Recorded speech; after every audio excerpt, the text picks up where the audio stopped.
2015년 한 해도 우리를 인도하신 하나님, 앞으로 진행될 한 번도 가보지 않았던 2016년을 주님 앞에 맡기고 떠납니다. 하나님이 우리의 갈 길을 인도하시며 우리의 모든 여정을 인도할 줄로 믿습니다. 오늘 주신 말씀이 금년 한 해를 최고의 승리의 말씀으로 붙잡게 하시고 하나님이 함께하는 임마누엘의 축복 가운데 천명, 소명, 사명을 이루는 전도자의 삶이 되게 하옵소서. 예수 그리스도의 이름으로 기도하옵나이다. 아멘.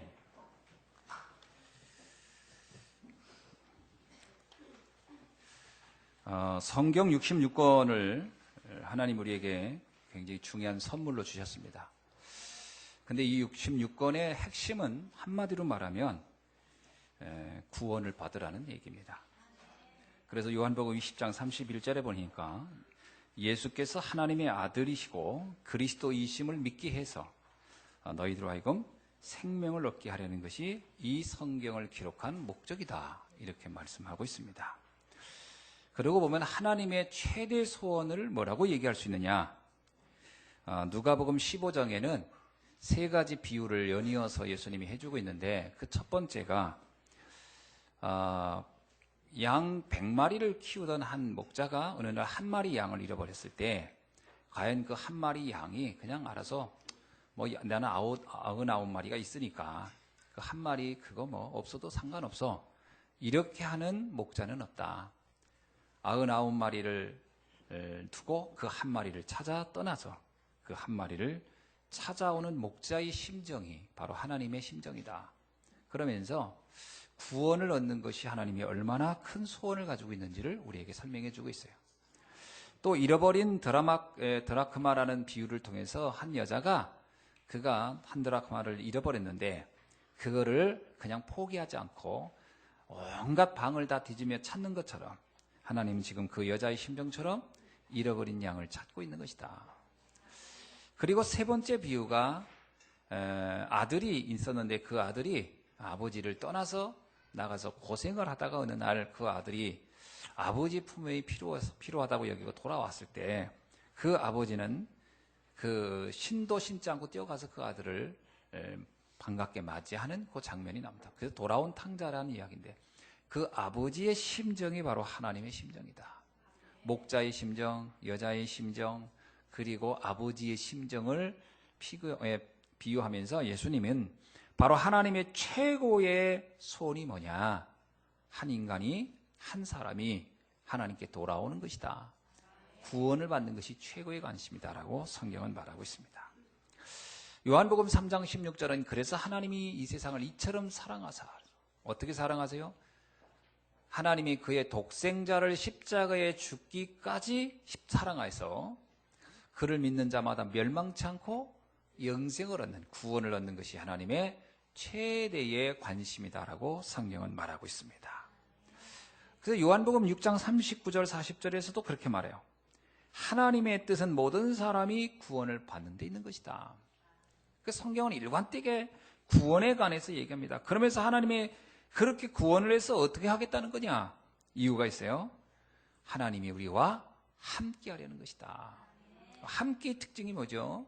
돌아온 탕자가 이제 아버지와 함께함으로써 그의 인생의 모든 문제가 해결되는 거예요. 자, 함께가 구원의 목적입니다. 하나님이 우리와 동행하겠다는 거예요. 하나님의 형상대로 창조된 우리가 하나님과 함께함으로써 모든 것이 되어진다는 겁니다. 자, 그러면 하나님이 함께하지 않으면 어떻게 되느냐? 함께하지 않으면 우리가 나름대로 열심히 살고 뭔가를 해도 그것은 사실은 결과적으로 나중에 문제가 온다는 얘기를 하고 있는 거예요. 그래서 하나님과 함께하는 것이 인생의 최고의 목적이다, 이렇게 얘기하고 있어요. 이사야 7장 14절에서 말하기를 처녀가 잉태의 아들을 낳을 것이요 그의 이름을 임마누엘이라 하리라. 그거는 언제 얘기한 거냐? 이스라엘 백성이 포로가 되어 끌려갔을 때 이사야를 통해 주신 말씀이에요. 우리가 노예로 또는 포로로 끌려가 사는 삶이 어떤 삶이냐? 바로 그 삶이 바로 하나님 떠난 삶을 얘기하는 것이다. 여러분, 포로도 가서 세 끼 밥을 먹습니다. 포로도 다 잠자리를 제공해줘요. 문제는 그의 인생이 정상적인 건 아니죠. 성경에서 이사야를 통해 우리에게 주는 얘기가 뭐냐? 하나님과 함께하는 것이야말로 인간이 비로소 결론 나는 것이다. 인간의 목적이 완성되는 것이다. 그래서 마태복음 1장 23절에서 이 말씀을 그대로 예수님이 인용하는 겁니다. 처녀가 잉태할 아들 낳으니 그 이름을 임마누엘이 하리라. 그래서 예수님이 이 땅에 오셨다는 거예요. 왜? 함께를 해결하기 위해서, 그것을 이루기 위해서 하나님이 이 땅에 오신 것이다. 그래서 마가복음 4장 13절로 15절에 보니까 예수님이 뭐라고 하냐, 내가 원하는 자를 부르고 나와 함께 있기 위함이다. 그래서 이게 함께라는 말이, 하나님과 나와 동행한다는 말이 우리의 신앙생활의 가장 중요한 내용이에요. 자, 우리가 구원을 받아서 뭐 하겠다는 거냐? 하나님과 동행하겠다는 거예요. 근데 하나님 우리와 동행을 하는데 문제는 뭐냐? 내가 자꾸 그것을 잃어버린다는 데 있어요. 하나님이 나와 함께 할까? 함께의 핵심이 뭡니까? 함께를 어떻게 느끼죠? 어떤 사람은 하나님이 나와 함께 한다라고 할 때 뭐 어마어마한 무슨 막 사건이 일어나야 함께 하는 줄 알아요. 그게 옛날에 엘리야가 착각했던 거예요. 엘리야는 막 기적이 일어나고 막 표적이 일어나고 문제가 해결되고 막 이래야 하나님이 함께 하는가 보다. 근데 그것도 잠깐이었어요. 왜냐? 다른 문제가 따고 오니까 또 낙심해서 무너져요. 함께가 그런 어떤 사건이나 문제부터 벗어나는 것으로 함께 한다면 우리는 자꾸 속게 되고 착각하게 됩니다. 어느 날 엘리야가 알았어요. 세미한 가운데 들리는 음성을 들으면서 비로소 깨달았어요. 하나님이 함께 한다는 것이 바로 이런 거구나. 세상에 알 수 없는 평안함, 그죠? 세상에 줄 수 없는 기쁨, 세상에 줄 수 없는 소망, 참된 소망이 내게 있구나. 이것을 깨닫는 날로부터 엘리야는 비로소 알았어요. 하나님이 나와 함께하는 거구나. 오늘 우리가 이 함께가요, 말씀을 통해서 확인되는 겁니다. 말씀을 어떻게 통해서요? 주님이 지금 말씀대로 7,000가지 예언은 다 성취됐다고 하거든요.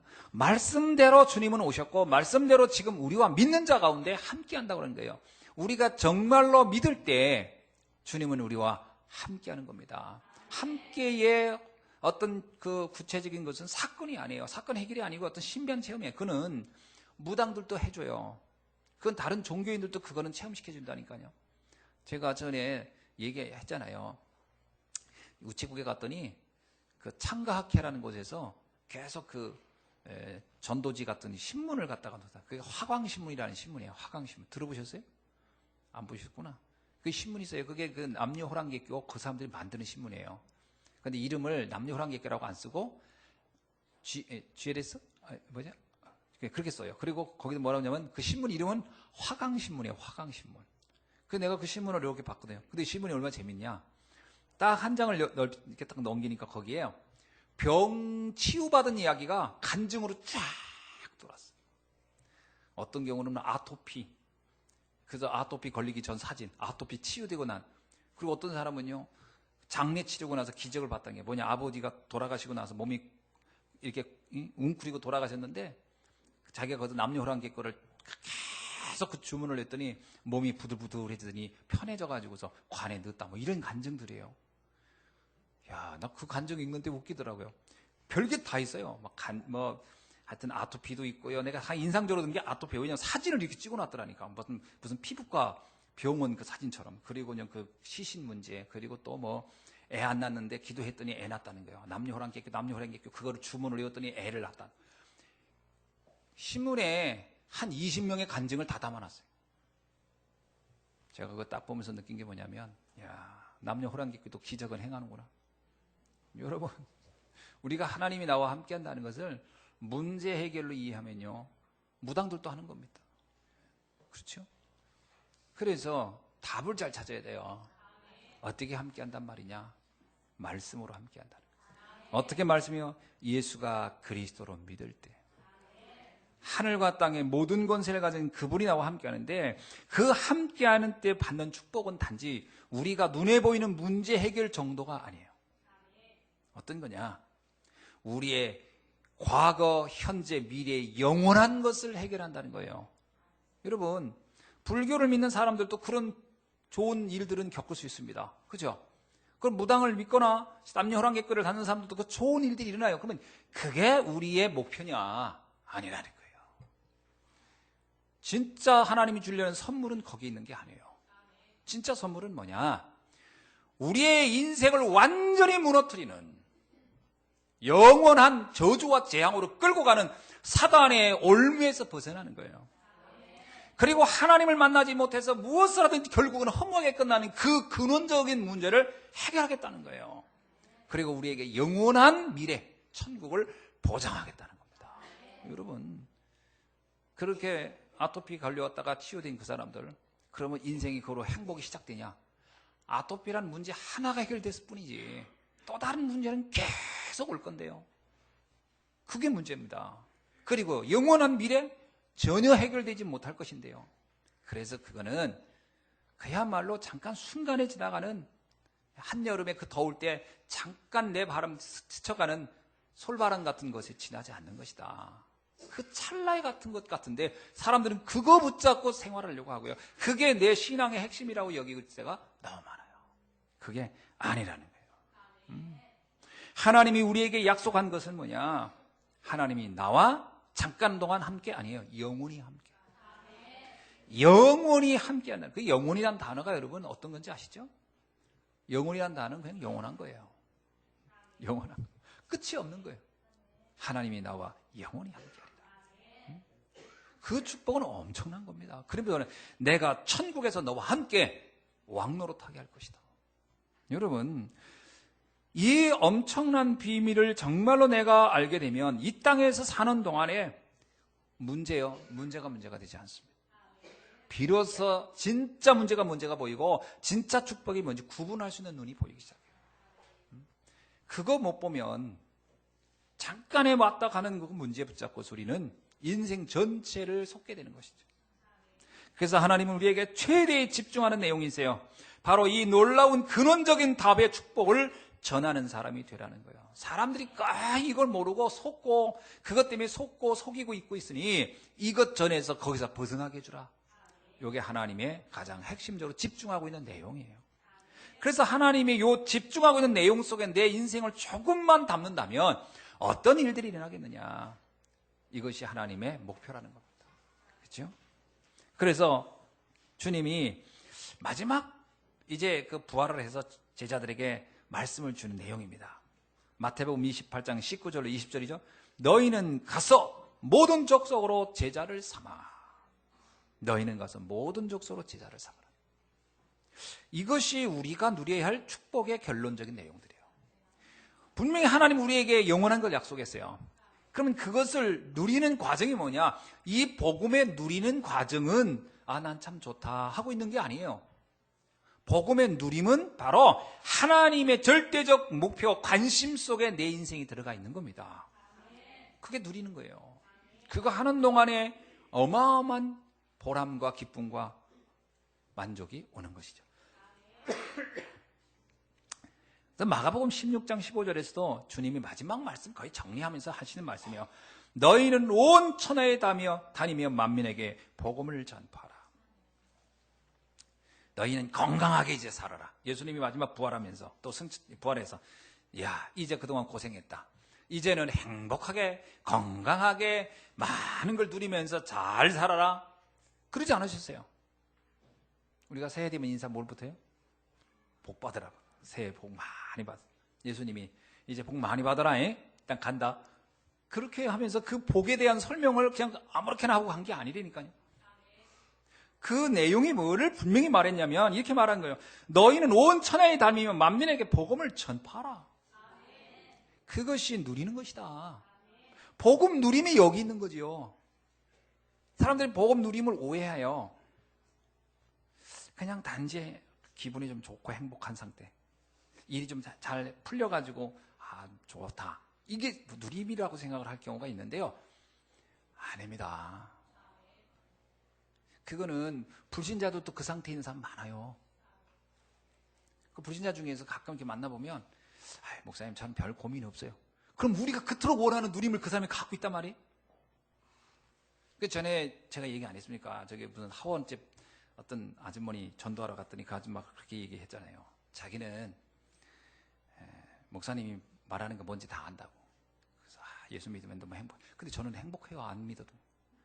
자녀가 잘 돼. 전 자녀들이 너무 잘 돼가지고 고민거리가 없어요. 그래서 부부 사이도 저희 남편이 너무 잘해가지고 이게 사업도 차려줬대. 한참 얘기하다 보니까 할 얘기가 없네. 우리가 말한 복을 이 사람 다 받아버렸네. 그래가지고 그러면 하는 얘기가 저를 설득할 수 있으면 얘기해 보시래. 제가 일부러 하는 게 아니라 진짜 내가 왜 예수를 믿어야 되는지 설명하면 그때 한번 생각해 보겠다.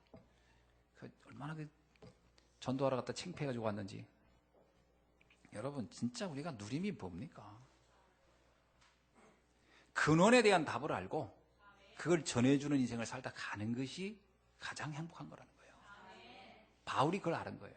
내가 이 복음을 알기 전에는 바울은요, 세상에서의 삶의 풍요를 자기 인생의 가장 목표로 여기고 그걸 상에 막 달려갔던 사람. 그런데도 채워지지 않는 허무가 있었거든요. 그러던 어느 날 복음을 딱 한 거예요. 삶의 이유가 이거였구나. 이것이 내가 이 땅에 태어난 이유구나. 여러분, 인간이 이 땅에 태어난 이유를 발견해야 돼요. 우리가 세계 밥 먹고 그냥 가는 게 이 삶의 이유가 아닙니다. 자녀를 그냥 키우는 거 그것만 하다 가는 게 이유가 아니라니까. 그거는요, 동물도 다 하는 겁니다. 저는 가끔 동물의 왕국을 보면서 이런 데 있어요. 야, 인간보다 낫다. 어떤 부모는 자식 그냥 죽이는 자식도 있고, 그거 자기 좀 힘들다고 동반 자살도 하고 그러는데, 동물들은요, 자기 목숨 바쳐가지고 새끼를 키우는, 끝까지 키우는 그런 동물도 내가 봄. 지난번에 보니까 코끼리가 이렇게 새끼가 하나가 이렇게 그 웅덩이에 빠졌어. 근데 거기에 보니까 막 악어들이 막 달려드는 거예요. 그러니까 이 어미 코끼리가요, 그 새끼를 보호하려고 막 그 안에서 악어들을 막 싸우는 거예요. 새끼는 이쪽에 있고 자기가 못 오게 막. 근데 이 새끼가 너무 어리니까 그 언덕이 높지도 않은데 그걸 못 올라가는 거예요. 못 올라가. 그러니까 막 코로 이렇게 하려고 해도 코 해가지고 안 돼. 막 방법이 없더라고. 그랬더니 나중에는 막 악어들이 와서 이 어미 막 뒷다리도 물고 막 그래도 막 차고 그래도 새끼를 보호하는 거예요. 근데 나중에 참 코끼리가요 참 대단하대. 다른 동료 코끼리 다 오더니 같이 그 새끼 있는 데 있잖아요. 거기에 들어가서 다 이렇게 하나 엎드리고 이렇게 해가지고 새끼가 밟고 나가도록. 그러더니 같이 가더라고요. 그러더니 그 악어한테 물리고 그래도 뭐 코끼리 워낙 크니까 물려요. 표도 안 납니까? 탁 치더니 그냥 가요. 근데 내가 딱 보면서 야, 사람보다 낫다. 그것만 보면요. 어떤 부모는 힘들 거 생각하면 자식부터 버리고 가잖아요. 근데 우리가 삶의 목적이 그겁니까? 그건 동물들도 하는 건데. 목사님, 그래도 그거라도 하면 어딥니까? 그거라도 하면 어딥니까? 그러나 그게 우리의 삶의 목적은 아니거든요. 그럼 그건 무가치하단 말이냐? 아니, 그건 그냥 본능인 거예요. 그 본능이고 내가 자식 사랑한다. 그 본능이 그걸 교회 와가지고 주여 내 자식 사랑하게 해주세요. 그걸 기도할 이유가 뭐 있어요? 동물들은 기도도 안 하고 잘하는데. 그렇잖아요. 그들은 뭐 성령 충만 안 해도 잘하는데 뭘 그걸 위해서 성령 충만 받아야 돼요. 부부 사이 좋게 해주세요. 아이고 인꽃새 보세요. 그 새들. 그건 기도도 안 해도 부부 사이 좋아요. 싸우지도 않고 잘. 뭘 그걸 놓고 기도합니까 맨날. 우리 기도 내용이요. 어떤 데 동물보다 못해야 되니까. 그렇잖아요. 내 싸우면서 아이고 동물들도 안 싸울 텐데 내가 왜 이렇게 싸우나 이럴 때도 생각해봐야 돼 우리가. 절대로 다른 어떤 피조물이 할 수 없는 거. 그들은 그렇게 사이좋게 지내고 새끼를 잘 키울 수는 있으나 그들에겐 영혼이 없을 뿐만 아니라 영원한 삶이 없잖아요. 우리에겐 이걸 알게 해준 거란 말이에요. 이 답을 알고 그거를 전해주는 일, 그건 인간만 할 수 있는 유일한 가장 고유하고 가장 거룩한 일입니다. 이게 하나님이 우리에게 준 사명이라고. 이거를 하는 것이 누림이라고요. 이 누림을 다 잃어버리니까 나중에요, 그리스도의 날에 내가 자랑할 것이 있냐 할 때 자랑할 게 없을 수 있어요. 인간적으로 당연히 해야 할 것만 하다 가면 하나님 앞에 자랑할 게 없어요. 야, 그건 내가 동물들도 다 하게 한 거다. 어? 이번에 어떤 글을 보니까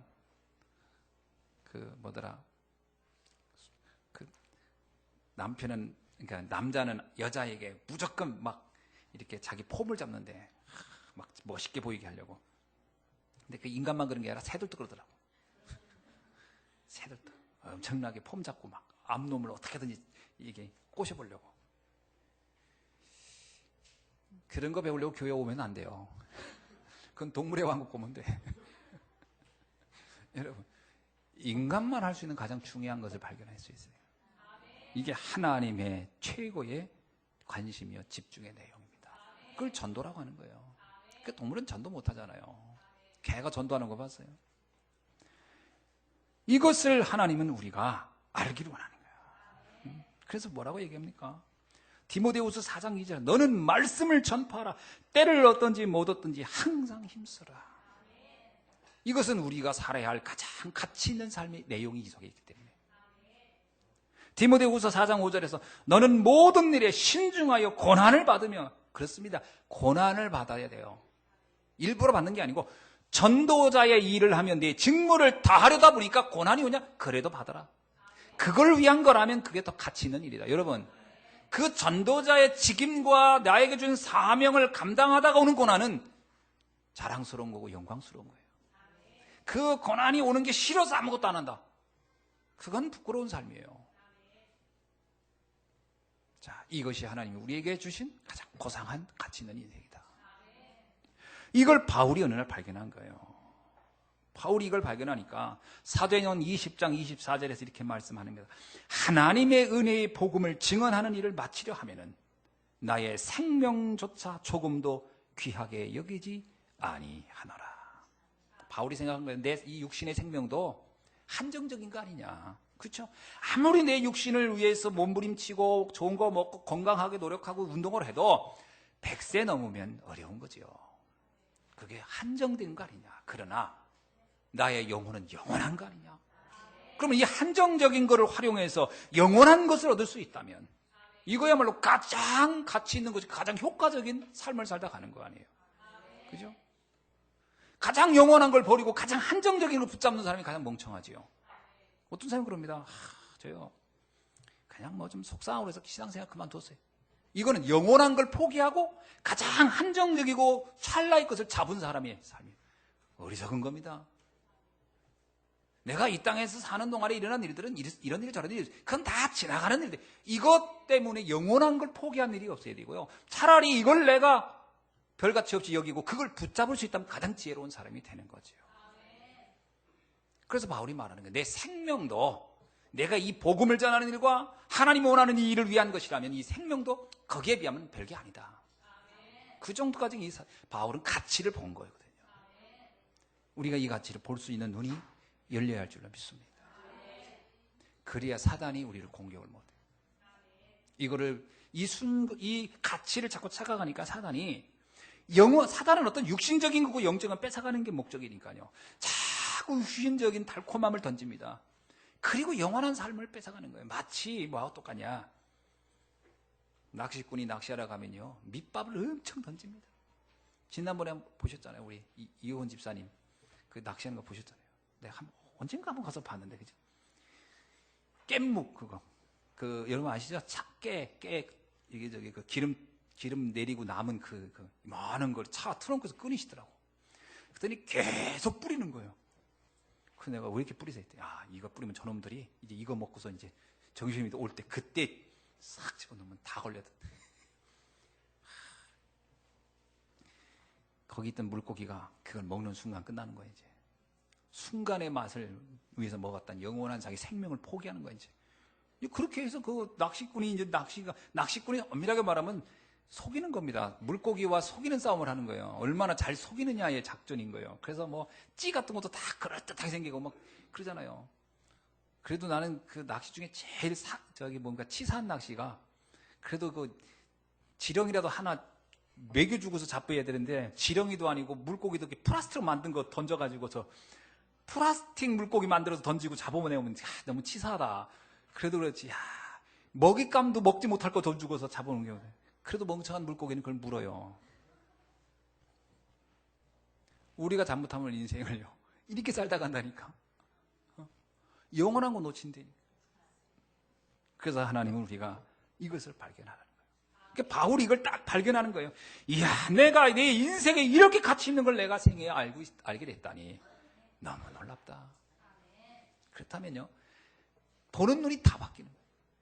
보는 눈이. 여러분, 그렇다면 뭐 관계, 인간관계. 그 중요하지 않습니다. 솔직히 인간관계 그 대단할 것 같지만 별거 아니에요. 경제 그것도 그렇게 중요하지 않아요. 건강 그것도 그렇게 중요한 게 아니에요. 어디에 비해 복음에 비하면, 내가 받은 구원에 비하면 그런 거예요.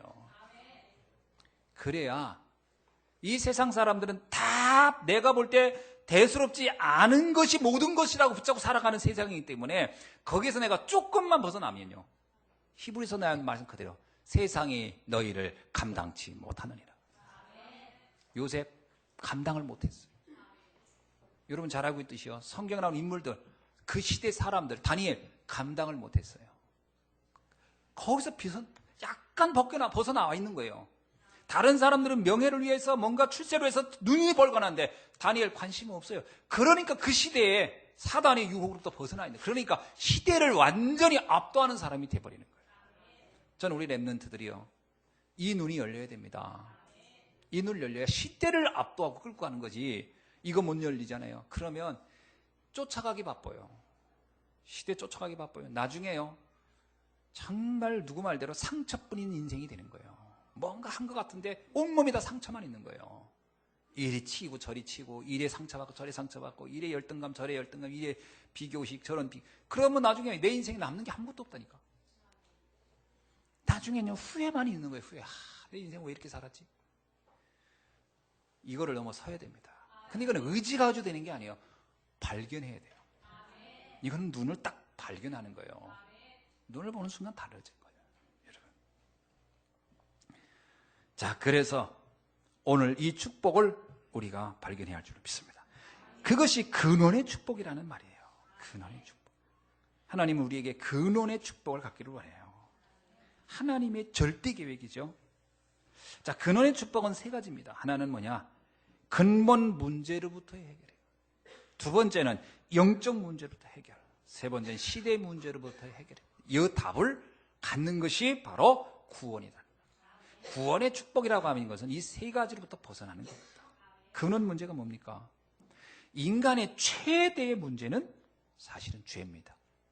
그냥 죄가 아니고요, 원죄입니다. 죄는, 사실 성경이 말하는 죄는 딱 두 가지만 말하고 있는 거예요. 하나는 사망에 이르는 죄가 있고 사망에 이르지 않게 하는 죄가 있다라는 거예요. 자, 사망에 이르지 않게 하는 죄는 사실 성경은 죄라고 보지 않는 겁니다.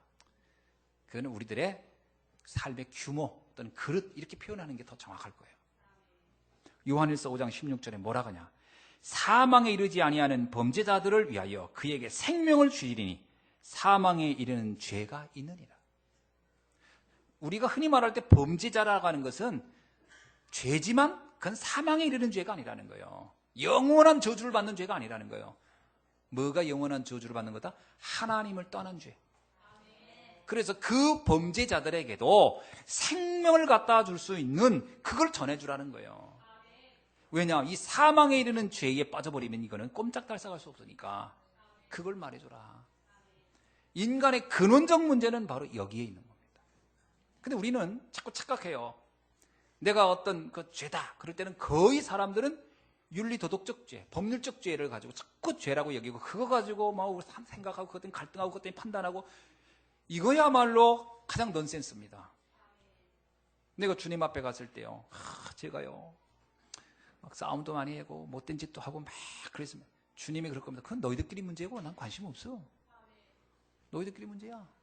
그때 좀 잘 좀 지내다 오지 뭐. 그러나 그건 구원하고는 상관이 없는 문제입니다. 제가 좀 도덕적으로 남이 집 뭐 사과든 몇 개 따먹었습니다. 그거는 그 사람 좀 힘들게 했구나 니가. 그러면 알 겁니다. 그거 가지고 우리가 뭐 저주받고 그럽니까? 사망에 이르는 죄는 따로 있는 거예요. 마가복음 3장 28절 29절에 보니까 사람의 모든 죄와 모든 모욕하는 일은 사하심을 얻되, 그렇습니다. 사람들이 말하는 죄와 모든 모욕하심은 사하심을 얻을 수 있어요. 그건 뭐 크게 문제되지 않아요. 그러나 누구든지 성령을 모독하는 자는 영원히 사하심을 얻지 못하고 영원한 죄가 되느니라. 거기서요, 사하심을 얻지 못하는 죄가 성령을 모독하는 죄다 그래요. 성령을 모독한다는 말이 뭐예요? 성령이 그것도 하나님이시잖아요. 하나님 난 필요 없어. 난 내대로 난 잘 먹고 잘 살 수 있어. 그거는 영원히 사함을 받지 못할 것이다. 근원 문제는 바로 이 문제부터 벗어나는 거예요. 그래서요, 불신자가 아무리 대단한 것 같아도 사하심을 얻을 수 없는 사망의 죄를 짓고 있는 거예요. 그걸 볼 수 있어야 돼요, 우리가. 그 죄로부터는 아무도 자유롭지 못해요. 그것을 해결받았다는 거예요, 내가. 이게 얼마나 놀라운. 그러니까 우리가 나는 뭐 부족해요. 하나님이 볼 때는요, 너의 연약함이 도리어 강함이다. 그게 너한테 축복이다. 이렇게 말씀하고 계실 텐데요. 아무것도 문제가 안 돼요. 그래서 인간이 이러잖아요. 인간의 지혜가 하나님의 지혜보다 지혜롭겠냐? 인간의 힘이 하나님의 힘보다 강할 수 있겠느냐? 불가능한 거예요. 그럼 저는 얘기가. 근데 인간들은 그 알량한 지식과 힘을 가지고 난 하나님 필요 없어. 그렇게 하거든요. 이거야말로 근원적주의잖아요. 근원적주의. 거기서 벗어나라는 거예요. 그러면 내가 너를 도와주리라. 여러분, 주님은 우리에게 말합니다. 나는 너를 복되고 복되고 복되게 할 것이다. 그 얘기가 뭐예요? 나를 인정하라는 거예요. 나를 인정하라. 하나님은 가장 중요한 관심은 거기에 있어요. 나를 인정하라는 거예요. 그래서 하나님을 떠난 죄는 결과 무슨 문제를 갖고 옵니까? 요한일서 3장 8절에 죄를 짓는 자마다 마귀에게 속하나니. 이 원죄는 바로 사단을 불러들이는 가장 빠른 통로예요. 아주 지름길이에요. 하나님이 없다는 자, 반드시 그는 마귀의 자녀일 수밖에 없어요. 그렇죠? 마귀가 가장 무서운 건 하나님밖에 없는데 그 하나님이 보호자가 아닌데 마귀의 밥이죠, 인간은. 근데 인간은요, 성경에 보면 돼지도 활용하고 뭐 다 활용합니다. 뱀도 활용하고. 근데 목적은 인간을 무너뜨리는 거예요. 사단의 관심은 돼지에 있지 않아요. 그렇죠? 걸어서 그 돼지 사건 이런 거 사람에게 있어요. 그래서 하나님을 떠나면 반드시 사단이 7 귀신 데리고 다가온다니까요. 그래서 우리가 여기에서 근원적으로 해답을 얻어야 돼요. 이게 구원의 근원적 문제의 해답입니다. 그렇게 되면 우리는 못해요. 영원한 천국이야. 그래서 로마서 6장 23절에서 바울이 이렇게 얘기합니다. 죄의 싹은 사망이다 할 때 이 사망이라는 말이 영원한 죽음이라는 뜻인데, 그래서 이 죄가 모든 것의 시작이에요. 하나님을 떠남으로 사단을 불러들이고 하나님을 떠남으로 영원한 지옥에 가게 되고, 이것부터 벗어나는 것이 구원의 축복이다. 우리가 받은 구원이 얼마나 어마어마한지를 여러분이 이해하셔야 돼요. 이 구원을 받은 성도들의 모임, 교회가 얼마나 귀한 곳이 되겠습니까? 그러니까요, 우리는 자꾸 내가 받은 축복이 없다고 자꾸 하는데 없는 겁니까? 도대체 내가 받은 축복이 이거보다 이걸 돈으로 환산할 수 있나요? 그래서 이거를 하나님이 그러니까 1만 달란트 받은 자가 몇 데나리온 잘못된 거 가지고 막 따지는 사람처럼 용서받을 수 없는 죄를 용서받은 게 너 아니냐. 이게 주님이 우리에게 말하는 구원의 가치를 말하는 거예요. 이거는요, 전 세계 모든 기업가의 돈을 다 모은 것보다도 비교할 수 없을 만한 가치가 있는 겁니다. 이게 내가 소유한 거예요. 서로 인사합시다. 구원의 가치를 좀 알고 삽시다. 이거 모르면 삶이 황폐해지는 거예요. 인생의 어떤 전환점을 만들지 못하는 거예요. 이걸 발견하는 날로부터 인생은 바뀌는 거예요. 어떻게 우리가 자부심, 자긍심, 자존심은 어디서 나옵니까? 실력에서 나옵니까? 아이고, 아닙니다. 그 실력이 뛰어난 사람은 또 많아요. 이쯤이면 됐겠지? 아닙니다. 더 뛰어난 인간은 계속 기다리고 있다니까. 끝도 없는 거예요, 세상은. 그래서 우리의 자긍심, 자존심, 자부심은 구원의 가치를 아는 날로부터 오는 겁니다. 영적 문제 해결은 뭡니까? 이 원죄에서 파생되는 문제예요. 하나님을 떠난 죄인은 가장 문제가 뭐냐? 참된 만족이 없다는 거예요. 뭘 해도 만족이 없어요. 이거는 근원적으로 만족할 수 없는 상태가 가지고 있어서 그래요. 하나님을 떠난 날, 에덴을 떠난 아담과 하와는 이제 더 이상 무엇을 해도 에덴의 것과 같은 것을 느낄 수가 없어요. 그게 문제입니다. 그게 영적 문제가 오는 통로예요. 그래서 죄입니다. 모든 영적 문제의 시작은 죄예요. 하나님을 떠남으로 온 겁니다. 이 때문에 인간은 네피림에 빠질 수밖에 없는 거예요. 네피림은 아, 저 사람은 왜 저게 물질을 좋아하냐고. 아닙니다. 하나님을 떠난 인간은 물질 없이는 못 살게 돼 있어요. 그거라도 자꾸 살아야 사는 거예요. 그래서 불신자가 막 뭔가 욕망을 가지고 달려가는 건요, 그거는 아주 자연스러운 겁니다. 그렇지 않으면 못 살아요. 그럼 인생 포기한 건데. 근데 우리가 지난날의 그 흔적을 가지고 있어서 그게 익숙하긴 하더만 답을 보는 순간 그게 아님을 결론내야 돼요. 내 안에 그것이 있지요. 그래서 주님은 우리에게 삼원을 하라는 거예요. 그 흐름이 나에게 익숙해져 있는 그것이 나에게 한번 어느 날 덮치면 또 나도 모르게 확 흔들리거든요. 여러분, 이게 이 관성이라는 게 무섭고 이 각인된 게 무섭습니다. 희한하게요. 나도 모르게 쉽게 경험된 거는 거기에 나도 빠져나가요. 그래서 주님이 우리에게 날마다 영적 전쟁을 하라는 거예요. 사단은 매 순간 우리를 공격합니다. 어떻게 공격합니까? 공격한다는 건요, 사람들 오해하더라고요. 뭔가 막 갈등을 놓았을 때, 사단이 나를 공격하는. 그렇지 않습니다. 사단은 그렇게 갈등을 가지고만 오지 않아요. 그러면 웬만한 사람은, 인격 좋은 사람은요, 그 갈등 정도 문제도 안 돼요. 그럼 그 사람은 사단에게 안 잡힌 거냐? 고상하게 잡혀있죠. 그게 문제입니다. 고상하게 수준 높게 잡혀버린 거예요. 그게 더 문제예요. 제 친구 중에는 그런 친구가 있어요. 얼마나 인품이 좋은지 몰라. 이야, 진짜. 내가 그 친구 화내는 걸 별로 본 적이 없어요. 친구들끼리 뭐 이런저런 하다가도 별로 화를 안 내더라고. 그래서 내가 참 그때도 그래서, 야, 너는 진짜 인격이 너무 좋다. 내가 그래서 농담으로 했더니 하는 얘기가, 뭐 인격이 좋기는 별로 뭐 그런 일장 가지고 싸우냐, 뭐 그런 일 가지고 속상해하냐. 본인은 그게 대수롭지 않다는 거예요. 왜 그런 집안 분위기가 그렇더라고. 그 집에 갔더니 집안 식구들이 다 조용히 해서 뭐 하느냐, 다들 장기 그리고 바둑. 갔더니 그 집안에 한번 갔더니 아버지하고 아들하고 둘이 바둑 두면서 이렇게 얘기하는 이 말 저 말. 근데 옆에 앉아서 1시간을 가만히 자주 너무 힘들더라고 나는. 그 집안 분위기가 그렇더라고. 그러면서 하는 얘기가 아버지가 그러면서 그때 당시 그 아버지가 그 부산일보 그 논설위원이었어요. 그러면서 요즘 시국은 어떻고 뭐 쭉. 그 아들은 또 그러셨군요 아버님. 참 분위기가 무슨 저기 산신령들 앉아가지고. 근데 그 옆에 앉아있는 나는 아주 좀 쓰시는 거야. 이거 빨리 끝나야 될 텐데. 그러면서 한숨 물리시죠. 그러고. 그게 인생 답이 아닙니다. 그래도 만족이 없어요. 그래도 인간은 행복하지 않아요. 근본 문제를 해결받지 않으면 영적 문제가 찾아오게 돼서 어디서 갈급함으로. 인간의 갈급함, 허전함은 어떤 것으로도 채워지지가 않아요. 여기서 나오는 게 탐욕이고 욕망이요, 폭력이요, 좌절이요, 절망이요, 분노 이런 것들이 나오는 겁니다. 이거는 자연스러운 결과예요. 만족이 없으니까. 사람이 만족이 없다는 것만큼 허무한 게 없어요. 공허, 혼돈, 흑암이란 말은 인간의 본질에 대해서 가장 정확하게 설명하고 있는 거예요. 만족이 없는 거예요. 뭘 해도 만족이 없어요. 희한하게. 그리스도 만나면 아무것도 없는데 만족이 있어요. 이게 신비한 일입니다. 아니, 저 사람은 사는 게 저런데도 어쩜 저렇게 행복하지? 만족이라는 게 만들어지는 거예요, 그때부터. 이게 없으면 아무리 가져도 이게 허해요. 더 갖고 싶고, 더 소유하고 싶고, 끝이 안 나는 거예요. 그러다 무너지는 거예요. 얼마 전 어떤 그 가수, 우리나라 유명한 가수가 그 얘기가 돼. 내가 하루에도 1,000만 원씩 번 적이 있었다고.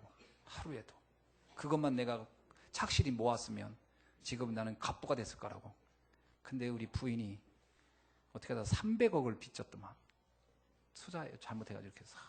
그래서 그거 갚느라고 그냥 지금도 고생한다고. 그래서 그냥 벌어오는 거 그냥 그거 그냥 이렇게 모아만 놔서도 우리는 이렇게 살지 않을 거라고. 어떤 가수 얘기, 내가 얘기하면 아실 분이에요. 내가 얘기 안 하는데. 제가 무슨 생각이 드냐. 그 부인이 만족이 있었겠냐. 하루에 1,000만 원 벌어오는 거로 만족이 있었겠냐. 1,000만 원 벌어오는 남편을 둔 사람은 5,000만 원 버는 사람 만나서 얘기할 거 아니에요. 너는 남편은 왜 4,000만 원도 못 버냐, 더. 이 얘기 들으면 이 아내가, 와, 이걸 내가 채워야 되겠다. 뭔가 투자해야지. 그래서 300억을 날린 거지. 만족이 없는 겁니다. 인간이. 이게 영적 문제가 오는 통로예요. 그래서 복음, 이거는요, 나의 빈 구멍을 완벽하게 막는 유일한 방법이에요. 그것이 막아져야 돼요. 뭔가 우리가 쑥쑥 빠져나가는 내 인생의 그 구멍을 팍 막는 길이 복음이에요. 그게 없으면 절대 인간은 막아지지 않아요. 그 불안한 거, 여러분, 뭐 이런 생각하잖아요. 우리 남편이 돈 좀 더 벌어서. 굉장히 위험한 지금 발상이에요. 굉장히 위험한 발상이에요. 돈을 막 수백씩 더 벌면 어떤 문제가 있어요? 복음 없이 벌면 어떻게 되겠어요? 내가 늘 얘기하잖아요. 복음이 없는데 건강해. 거기다 잘생겼어. 거기다 돈도 많아. 근데 거기다 불행하게도 시간도 많아. 뭐 할까? 물어보나 많아요.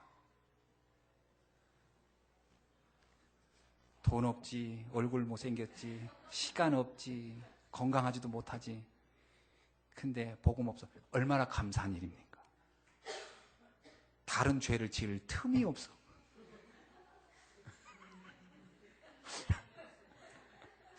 얼마나 감사한 일. 그게 뭔 말인지 이해해야 됩니다. 복음만 없는 것은 이 허물을 메꿀 길이 없기 때문에 끝이 없다니까요. 그래서 그리스도 안에만이 참 만족이 오는 거예요. 마태복음 11장 28절에 수고하고 무거운 짐진 자들아 다 내게로 오라. 내가 너희를 쉬게 하리라. 그리스도 안에 와야만이 인간은 비로소 참된 만족이 딱 생기는 거예요. 인간의 이 영적 문제의 해결자는 오직 그리스도밖에 없어요. 하나님의 유일한 방법이 그리스도거든요. 그래서 하나님의 유일한 방법인 그리스도가 요한복음 14장 6절에서 이렇게 말합니다. 나는 길이요 진리요 생명이니. 그냥 길이 아닙니다. 그 길이에요. 영에 보니까 I am the way라고 합니다. 그 길. 그리고 진리입니다. The true. 그 길이에요. 그 길. The true. 그러면 the life예요. 그 생명이. 주님이 주시는 길이고, 주님이 주시는 진리고, 주님이 주시는 생명만이 인간의 모든 것을 끝내는 거예요. 영적 문제를 끝내는 거예요. 자, 세 번째는 시대 문제 해결입니다. 이것을 우리가 누려야 되는 거예요. 원죄에서 파생된 세 번째 문제가 창세기 11장입니다. 인간은 끊임없는 욕망을 가지고 있어요. 그리고 뭔가를 제압하고 얻으려고 합니다. 조지 찰스 콘이라는 교수가 세계 전쟁사 사건 사전이라는 책을 썼는데 그 책에서 이렇게 서문에 써 있어요. 인류는 4,000년 동안 1만 8,000번의 전쟁을 했다. 그리고 1만 8,000번의 전쟁을 통해서 인류의 인구는 스스로 조절을 했다. 인간은 계속 서로 죽이는 일만 했다는 거예요. 그러면서 어떤 전쟁도 어떤 명분을 대도 전쟁의 결국은 가장 참혹한 것이다. 아무리 고상한 이유를 대더라도 전쟁의 결과는 늘 참혹했고 가장 비극적이었다. 그러면서 도덕적 전쟁은 지구상에 존재한 적이 없다. 없습니다. 의로운 전쟁도 없다. 정의로운 전쟁도 없다. 오직 부끄럽고 비극적인 전쟁만 있을 뿐이다. 그렇습니다. 근데 인간이 이렇게 살아. 이게 시대의 재앙이에요. 하나님을 떠난 인간이 뭘 하겠습니까? 힘이 모아지고 권력이 주어지면 뭘 하겠냐는 거예요. 결과는 뻔한 거예요. 지금도 전쟁과 테러로 수많은 사람들이 반인륜적인 전쟁 속에서 죽어가고 있습니다. 애굽에서 430년 포로 생활. 이거는 개인의 의지와 무관하게 오는 재앙이었잖아요. 바벨론에서의 포로 생활. 로마의 속국. 그리고 2000년간의 이스라엘의 방랑. 이런 시대적인 재앙을 우리에게 보여주는 단적인 예예요. 하나님이 그 사건 한 민족을 들어 우리에게 말해주는 거예요. 하나님 없는 시대의 재앙은 그 속에 있는 개인은요 아무런 힘이 없어요. 여러분 히틀러가 유대인을 죽일 때 봤습니까? 그 기록들이 다 보이잖아요. 참, 어제까진 같이 피아니스트가 돼가지고 막 뭐가 연주를 하고 이제 막 발표를 준비하는데 그 다음날 나치당이 와가지고 끌고 가는 거예요. 그리고 바로 기차에 태워서 그냥 가스실로 가는 거예요. 그 개인이 어떤 사람 공부해서 박사가 되려고 했는데 아무런 의미가 없어요. 어제 함께 공부했던 교수가 신고한 거예요. 유대인이라고. 바로 끌려가서 가 죽는 거예요. 그 개인의 삶과 노력 아무런 의미가 없는 거예요. 결혼식을 하고 신혼여행 갔는데 잡혀가지고 바로 가스실 가서 죽었어요. 그 결혼이 아무런 의미가 없는 거예요. 시대의 재앙은 개인의 의지와는 아무 상관없는 거예요. 그게 하나님 떠난 세계의 비극이라는 거예요. 오늘날 저기 중동에 일어나고 있는 전쟁을 보세요. 거기에 있는 아이들 팔다리 다 잘려내고 있는데 그 아이들이 개인의 의지와 관련이 있는 거야. 아무 관련이 없는 거예요. 포탄이 터지면 거기에 같이 죽어가는 거예요. 그냥. 누구 때문에 하는 전쟁입니까?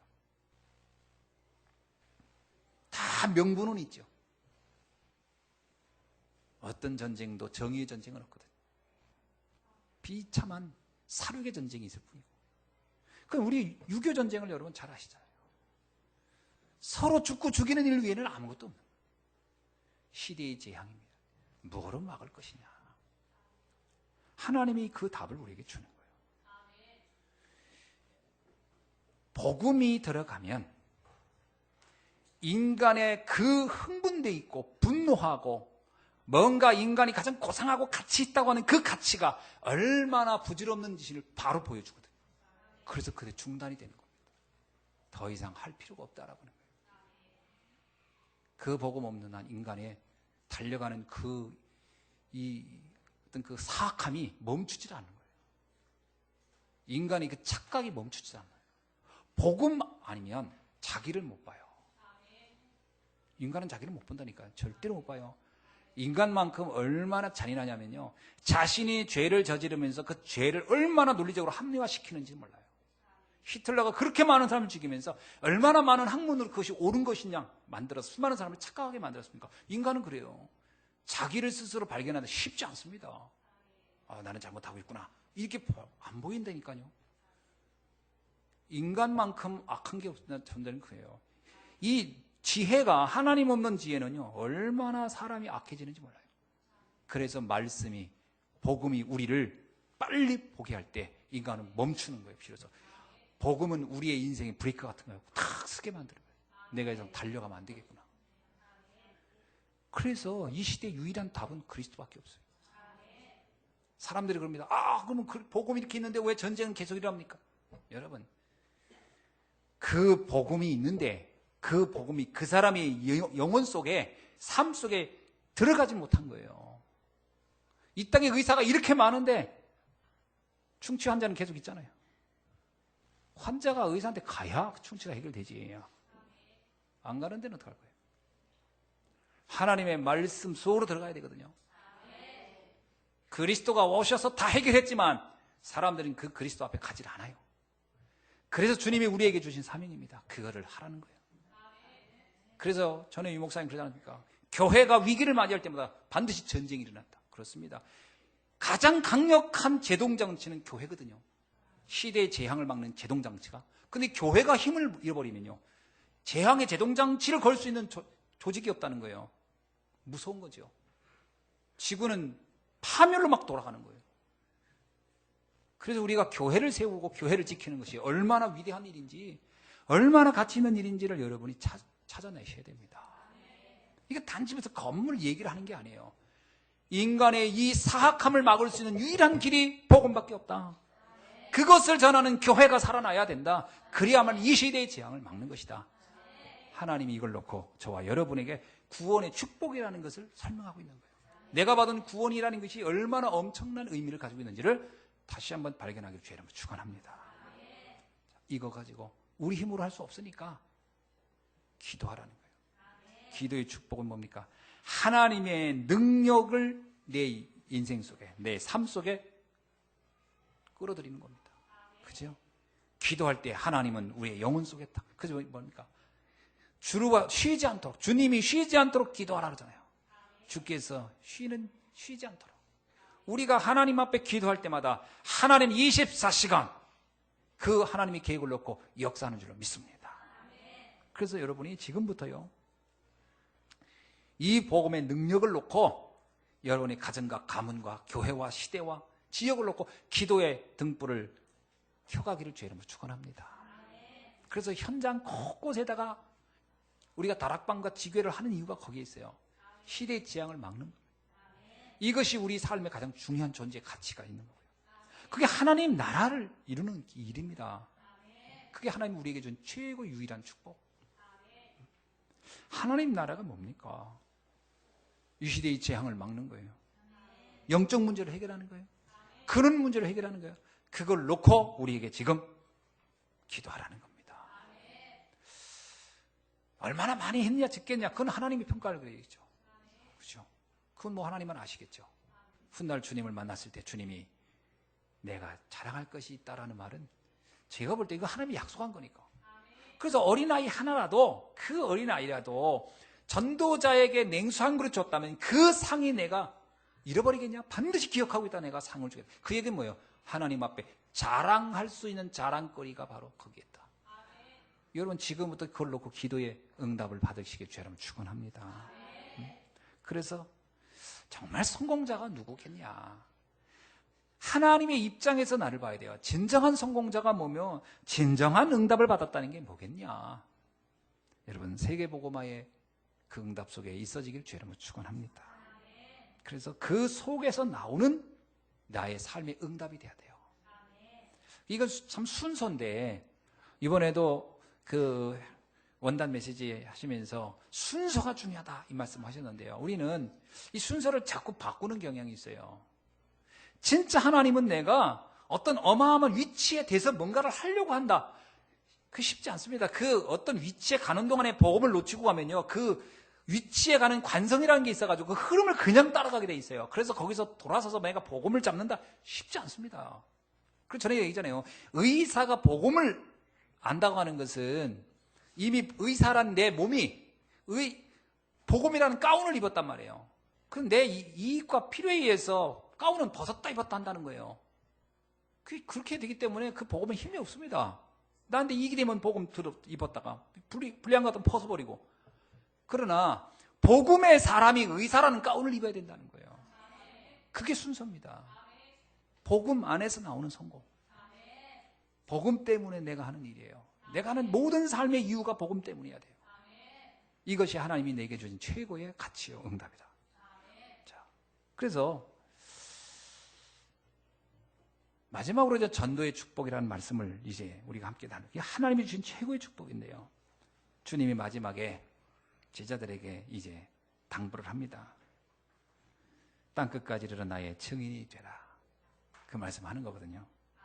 사도행전 1장 8절의 말씀을 보면 그렇습니다. 그리고 사도행전 19장 8절로 10절에 보니까 유대인이나 헬라인이나 다 주의 말씀을 듣더라.